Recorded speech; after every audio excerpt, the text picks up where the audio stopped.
Welcome to Zimwaves TV's political commentary. Today, we bring you an in-depth look at the fall of Damascus, a city so steeped in history and resilience that its name alone conjures images of ancient grandeur. This is no ordinary city.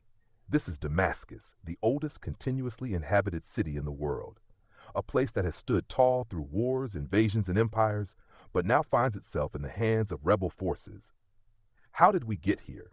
What roles did global powers like Russia and Iran play in this dramatic turn of events? And what does it all mean for Syria, the Middle East, and perhaps even the world at large? Stick around and don't forget to subscribe to our channel for more riveting commentary. Damascus didn't just fall. It crumbled under the weight of its own history and the modern-day pressures of civil war. The city, once a beacon of human civilization, has been ravaged by over a decade of brutal conflict that pitted neighbor against neighbor and ideology against ideology. Rebel forces, led by Hayat Tahrir al-Sham, HTS, weren't just opportunists. They were strategic, patient, and relentless. Over years, they systematically dismantled the regime's defenses, encircling Damascus like a predator closing in on its prey. The Assad regime's inability to adapt, combined with its increasing reliance on external allies, left it vulnerable. Damascus wasn't just conquered, it was exhausted. The fall marks a tragic end to an era, but it's also a reflection of a broader failure, a failure of governance, diplomacy, and humanity itself. Iran's involvement in Syria has always been as murky as it is divisive.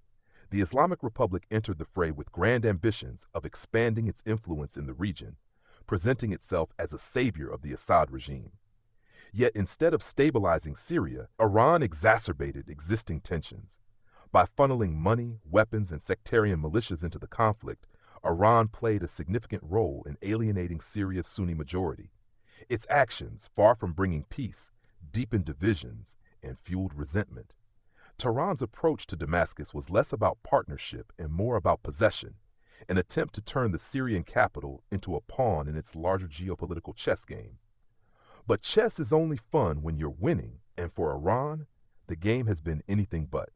The fall of Damascus signals not just a failure for Assad, but a major setback for Iranian aspirations in the region. And then we have Russia, swooping in with the finesse of a bear attempting ballet. Moscow's intervention in Syria was as dramatic as it was self-serving. The Russian government positioned itself as a stabilizing force, a protector of Assad's rule, and a counterbalance to Western influence. But let's not be fooled. This wasn't about humanitarian concerns or even regional stability. Russia's primary motivation was to secure its naval base in Tartus and project power in the Mediterranean. Its air campaign helped Assad reclaim lost ground in the early stages of the war, but came at a devastating cost. Civilian casualties skyrocketed, and entire neighborhoods were reduced to rubble. What Russia gained in strategic positioning, it lost in moral standing, leaving Damascus as a haunting monument to the price of global ambition. The rebel forces, on the other hand, played their cards with precision. While Assad's regime and its allies were busy quarreling over strategy and territory, the rebels capitalized on every misstep. Hayat Tahrir al-Sham emerged as a dominant force, blending military expertise with a propaganda machine that galvanized their supporters. They didn't just conquer Damascus, they claimed it with a level of coordination and tenacity that stunned observers. For the people of Damascus, however, this isn't a victory. It's a new chapter in an ongoing nightmare. Rebel rule brings its own set of challenges, and the city's future remains precarious. Now let's talk prophecy. Isaiah 17:1, which declares Damascus will become a heap of ruins, has been quoted far and wide since news of the city's fall broke. Is this an ancient prediction come true, or simply a coincidence? Some see divine foresight in the destruction of a city that once symbolized resilience. Others view it as a grim reminder of humanity's capacity for self-destruction. Whatever your perspective, the parallels between biblical text and modern reality are hard to ignore. Damascus, once the heartbeat of the ancient world, now stands as a broken reflection of human failure. The humanitarian crisis in Syria is the darkest cloud hanging over this saga.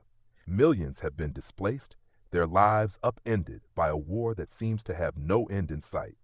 The fall of Damascus is not just a blow to the Assad regime or a symbolic victory for the rebels. It's a catastrophe for ordinary Syrians. The international community, meanwhile, continues to fumble, offering platitudes instead of practical solutions. As aid organizations scramble to address the immediate needs of the displaced, the global powers that fueled this conflict are nowhere to be found, leaving Syria to pick up the pieces on its own. Thank you for tuning in to Zimwaves TV's political commentary.